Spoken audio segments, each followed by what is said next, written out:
Hi. Okay, we are at the end of First John. This is chapter 5, NLT translation. Faith in the Son of God. I like the title of this translation. Everyone who believes that Jesus is the Christ is a child of God, and everyone who loves the Father loves his children too. We know we love God's children if we love God and obey his commandments. Loving God means loving his commandments, and really, that isn't difficult. For every child of God defeats this evil world by trusting God to give the victory. And the ones who win the battle against the world are the ones who believe that Jesus is the Son of God. And Jesus Christ was revealed as God's Son by his baptism in water and by shedding his blood on the cross.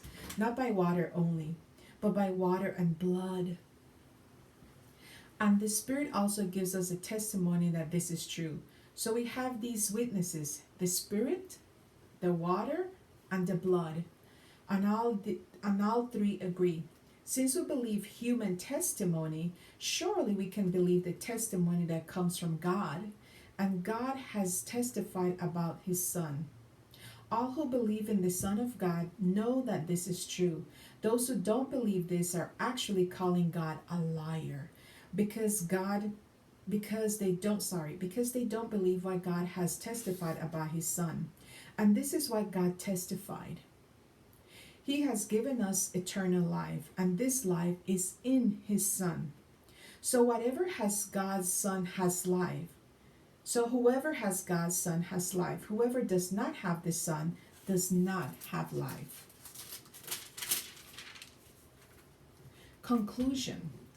I write this to you who believe in the Son of God, so that you may know you have eternal life, and we can be confident that he will listen to us whenever we ask him for anything in him in line with his will. And if we know he is listening when we make our requests, we can be sure that he will give us what we ask for. But remember, it has to be in line with his will.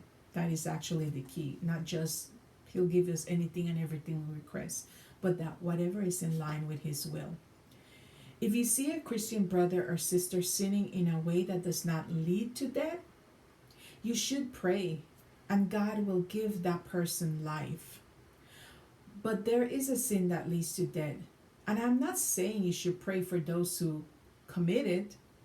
Every wrong is sin, but not all sin leads to death. We know that those who have become part of God's family do not make a practice of sinning, for God's Son holds them securely, and the evil one cannot get his hands on them. Isn't that amazing news? We know that we are children of God and that the world around us is under the power and control of the evil one. And we know that the Son of God has come, and he has given us understanding so that we can know the true God.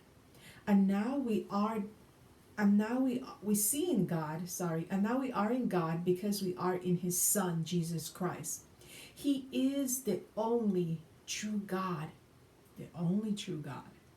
and he is eternal life.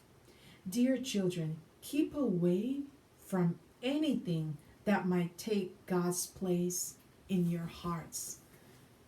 That is the message. At the end of it, when it's said and done, chapter 5, keep away from anything, whether it be a person, place, or thing, that will get in the way of placing God, that might take God's place in your heart, my heart. So thank you. That is First John, the complete book, NLT translation. See you in the next video. Bye.